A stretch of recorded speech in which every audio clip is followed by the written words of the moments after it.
ഇപ്പോൾ പൊതുപ്രവർത്തകൻ രാഷ്ട്രീയ നിരീക്ഷകൻ അരുൺ മോഹൻ ഈ വിഷയത്തിൽ പ്രതികരിക്കുകയാണ്. ശ്രീ അരുൺ മോഹൻ, ഈ പാസ്റ്റർ ബിനു വാഴമുട്ടം ഒരു ചില്ലറക്കാരനെയല്ല, ഇയാൾ വിവിധ കേസുകൾ മുന്നോട്ട് വയ്ക്കുന്ന അല്ലെങ്കിൽ വിവിധ കേസുകളിൽ പ്രതി ചേർക്കപ്പെടേണ്ട ഒരു വ്യക്തിയാണ്. പ്രത്യേകിച്ച് ഇപ്പോൾ ഏറ്റവും ഒടുവിൽ നമുക്ക് മനസ്സിലാക്കാൻ സാധിക്കുന്നത് ഈ ഭൂമാഫിയയുമായി ബന്ധപ്പെട്ട് ഇയാളുടെ പ്രവർത്തനങ്ങൾ സംബന്ധിച്ചാണ്. പ്രത്യേകിച്ച് ഈ പുലിപ്പാറമല നമുക്കറിയാമല്ലോ, അത് ശിവപ്രഭാകര സിദ്ധയോഗിയുടെ സമാധി നിലകൊള്ളുന്ന ഒരു സ്ഥലമാണ്, ഒരു വളരെ പ്രധാനപ്പെട്ട ഹിന്ദു കേന്ദ്രമാണ്. അപ്പോൾ ആ പുലിപ്പാറമലയെ ഉൾപ്പെടെ ടാർഗറ്റ് ചെയ്തുകൊണ്ട് ഇയാൾ വലിയ തോതിലുള്ള പ്രവർത്തനങ്ങൾ അവിടെ നടത്തുന്നുവെന്ന് നാട്ടുകാർ പറയുകയാണ്. അപ്പോൾ നാട്ടുകാരുടെ ഒരു പേടി സ്വപ്നമാണ് ഈ ക്രിമിനലായിട്ടുള്ള പാസ്റ്റർ. എങ്ങനെയാണ് ഈ വിഷയത്തോട് പ്രതികരിക്കുന്നത്?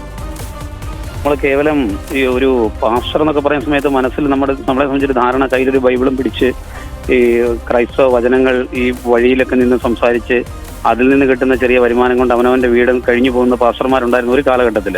ഇന്നിപ്പോ അത് മാറിയിട്ട് ഈ ഇത്തരത്തിലുള്ള ക്രിമിനലുകൾ ഈ ക്രൈസ്തവ വചനങ്ങളിൽ എന്താ, ഇന്നിപ്പോ ഞാനൊരു കാര്യം ശ്രദ്ധിക്കായിരുന്നു അല്പം മുമ്പ്. ഒരു പാസ്റ്റർ തന്നെ വളരെ വിശദമായി പെന്തക്കോസ്ത് സഭയുടെ ഒരു പ്രധാനപ്പെട്ട ചുമതലയ്ക്കുന്ന ഒരാൾ എഴുതിയിരിക്കുന്നു, ഇത് ക്രിസ്തുവിന്റെ വചനങ്ങളല്ല, ഗുണ്ടായിസം ടൈപ്പുള്ള വാക്കുകൾ, അവരുടെ വാക്കുകളല്ല എന്നൊക്കെ അവർ തന്നെ പ്രതികരിച്ചു തുടങ്ങിയിരിക്കുന്നു.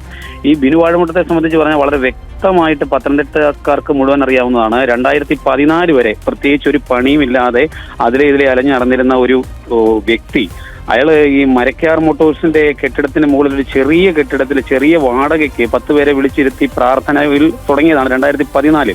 12 വർഷം പിന്നിടുമ്പോൾ കോടാനുകോടി രൂപയുടെ ആസ്തിയുണ്ട് ഈ പറയുന്ന ബിനു വാഴമുട്ടത്തിന്. ഇത് കൃത്യമായി അന്വേഷിക്കപ്പെടേണ്ടതാണ് ഒരു വശത്ത്. മറ്റൊന്ന്, ഇദ്ദേഹത്തിന്റെ പേരിൽ ഇലവുംതിട്ട പോലീസ് രജിസ്റ്റർ ചെയ്ത കേസിൽ വ്യഭിചാരം, സ്ത്രീപീഡനം ഉൾപ്പെടെയുള്ള കേസുകളുണ്ട്.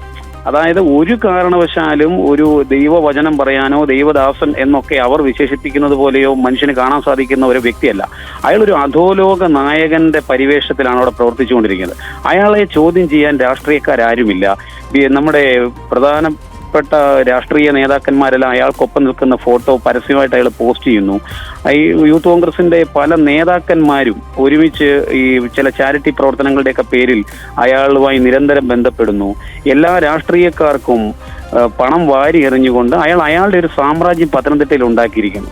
എതിർത്ത് പറഞ്ഞാൽ ഗുണ്ടകളെ ഉപയോഗിച്ച് ഈ കഴിഞ്ഞ ദിവസം സംഭവിച്ചെന്ന് പറഞ്ഞാൽ ഓമല്ലൂർ രക്തകണ്ഠസ്വാമി ക്ഷേത്രത്തിന്റെ ഉള്ളിലേക്ക് ഒരു വാഹനം കടത്തിക്കൊണ്ട് വന്നിട്ടാണ് അവിടെ നിന്ന് ക്ഷേത്രത്തിൽ നിന്ന് വിശ്വാസിയായ പുറത്തിറങ്ങി വന്ന അവിടുത്തെ പഞ്ചായത്തിന്റെ പ്രസിഡന്റിനെ വ്യക്തിപരമായി ഈ വിഷയങ്ങളുടെ പേരിൽ, കഴിഞ്ഞ ദിവസങ്ങളുണ്ടായ വിഷയങ്ങളുടെ പേരിൽ പരസ്യമായി ഭീഷണിപ്പെടുത്തിയിരിക്കുന്നു.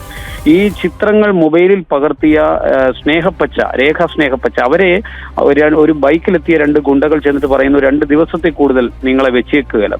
ഈ തരത്തിൽ പരസ്യമായ ഗുണ്ടാ പ്രവർത്തനം, പ്രഭാകര സിദ്ധയോഗിയുമായിട്ട് ബന്ധപ്പെട്ട കാര്യങ്ങൾ ഇപ്പോൾ ചോദിച്ചല്ലോ. അവിടെ നമുക്കറിയാം, ഹൈന്ദവ മതവിശ്വാസികൾ വളരെ പവിത്രതയോടുകൂടി കരുതുന്ന പ്രഭാകര സിദ്ധയോഗിയുടെ സമാധി കേന്ദ്രമാണ് പുലിപ്പാറമട. ഈ പുലിപ്പാറമടയ്ക്ക് സമീപം 2.5 ഏക്കർ സ്ഥലം ഏതാണ്ട് 6 കോടി രൂപ വില കൊടുത്തിട്ടാണ് അദ്ദേഹം വാങ്ങിയിരിക്കുന്നത്. ഈ രേഖകളെല്ലാം പരിശോധിക്കപ്പെടേണ്ടതാണ്. ഹൈന്ദവ ബിംബങ്ങളെ ബോധപൂർവം അപമാനിക്കുക, രാഷ്ട്രീയക്കാരുടെ പിന്തുണ തേടിക്കൊണ്ട് ഗുണ്ടകളെ ചേർന്ന് നിർത്തിക്കൊണ്ട് വൃദ്ധാലയം ഉണ്ടാക്കി, ഒരു വൃദ്ധസദനം ഉണ്ടാക്കിയിട്ട് അവിടെ പാർപ്പിച്ചിരിക്കുന്നത് കഴിഞ്ഞ ദിവസം വാർത്തകളിലൂടെ നമ്മളൊക്കെ ശ്രദ്ധിച്ചു. 16 വയസ്സും 17 വയസ്സും പ്രായമുള്ള കുട്ടികൾ. CWC നിയമങ്ങൾ ഒന്നും ഈ മനുഷ്യന് ബാധകമല്ല എന്നുള്ള രീതിയിൽ രാഷ്ട്രീയക്കാർ അദ്ദേഹത്തെ സഹായിക്കാനുണ്ട് എന്നുള്ളതാണ് അദ്ദേഹത്തിന്റെ ഒരു അഹങ്കാരത്തിന്റെ കാരണം. ഇപ്പൊ ഇത് ചോദ്യം ചെയ്യാൻ ആരും ഇല്ലാത്ത രീതിയിൽ ഇങ്ങനെ മുമ്പോട്ട് പോയാൽ നാളെ സ്വാഭാവികമായിട്ടും സാധാരണ ജനങ്ങൾ ഇത് എല്ലാ തരത്തിലും, അത് ചിലപ്പോൾ ഒരുപക്ഷെ ശാരീരികമായോ നിയമപരമായോ ഒക്കെ ചോദ്യം ചെയ്യാൻ പുതിയ തലമുറ തയ്യാറാകും എന്നുള്ളതാണ്. ഓക്കെ, വ്യക്തമാണ് നിലപാട്. ശ്രീ അരുൺ മോഹൻ, വളരെ നന്ദി ഈ വിഷയത്തോട് പ്രതികരിച്ചതിന്.